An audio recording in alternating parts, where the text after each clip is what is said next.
Assembly के जो honourable members हैं उनकी तरफ से रिप्लाई इलेक्शन कमीशन के सामने हमने रिप्लाई फ़ाइल किया है। और हमारे रिप्लाई फ़ाइल करने के बाद जो लर्नड काउंसिल्स हैं पाकिस्तान तहरीक इंसाफ के, उन्होंने इल्तवा की दरख्वास्त की है इलेक्शन कमीशन से, जो इलेक्शन कमीशन ने मंजूर कर ली है। और जो हेयरिंग है नेशनल असम्बली के मेंबरान के ख़िलाफ़ जो रेफरेंस आया है वो 10 तारीख को 10 मई बरोज़ मंगल के लिए अब मुकर्रर हुई है।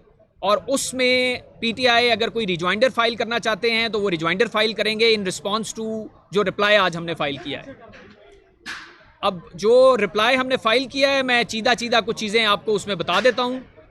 ये जो रेफरेंस फ़ाइल किया है पीटीआई ने, उसमें जो प्रोविज़न इन्वोक की है आइन की वो है article 63A sub article 1 clause A, जो ये कहता है कि अगर आपने पार्टी से रिज़ाइन कर दिया है या आपने कोई और पार्लियामेंट्री पार्टी ज्वाइन कर ली है तो आप पे इतलाक़ होगा इस प्रोविज़न का।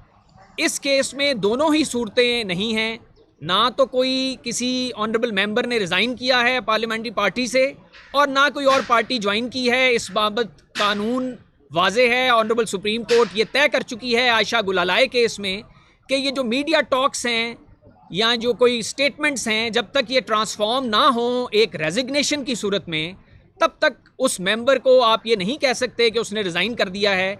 या फिर कोई टेंजिबल डॉक्यूमेंट्री प्रूफ चाहिए होगा कि उस मेंबर ने कोई दूसरी पार्टी ज्वाइन कर ली है, जो दोनों चीज़ें इस केस में मिसिंग हैं। लिहाजा इस केस का फेट यही है, ये आज डिसमिस हो जाता, ये ट्यूसडे को डिसमिस हो जाएगा।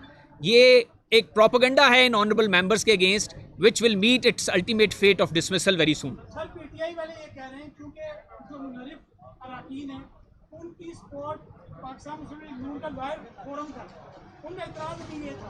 अब ये मैं बड़ी इज़्ज़त करता हूँ जी, वो सारे मेरे कोलीग हैं, ऑनरेबल कोलीग्स हैं। उनको ये बता देना चाहिए था कि मैं कहाँ से उन्होंने ये डिपिक्ट किया है कि मैं कोई शायद पाकिस्तान मुस्लिम लीग नून फोरम का कोई हिस्सा हूँ। I am a professional lawyer. मैं अपने ब्रीफ के मुताबिक अपने क्लाइंट को आइन और कानून को सामने रखते हुए डिफेंड करता हूँ। अभी रिसेंट पास्ट में 2018 के इलेक्शंस में बहुत सारी इलेक्शन पिटीशंस जो पीटीआई के इलेक्टेड मेंबर्स के अगेंस्ट हुई थी, मैं उनका आज भी सुप्रीम कोर्ट में काउंसिल हूँ और ईगरली उसको डिफेंड कर रहा हूँ। जहाँ कानून और आइन किसी शख्स को डिफेंड करने का इजाज़त देता है वहाँ उसको डिफेंड करना चाहिए। ये आइनी हक है under article 10A of the constitution. थोड़ा सा ब्रीफ कर दें कि जिन अराकीन ने अभी ना पार्टी छोड़ी है ना कहीं वोट कास्ट किया, उनके खिलाफ इलेक्शन कमीशन क्या एक्शन ले सकता है? वो कोई इलेक्शन कमीशन उनके खिलाफ एक्शन नहीं ले सकता, वो डिसमिस हो जाएंगी।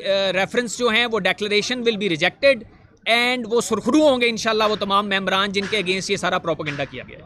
Thank you ji.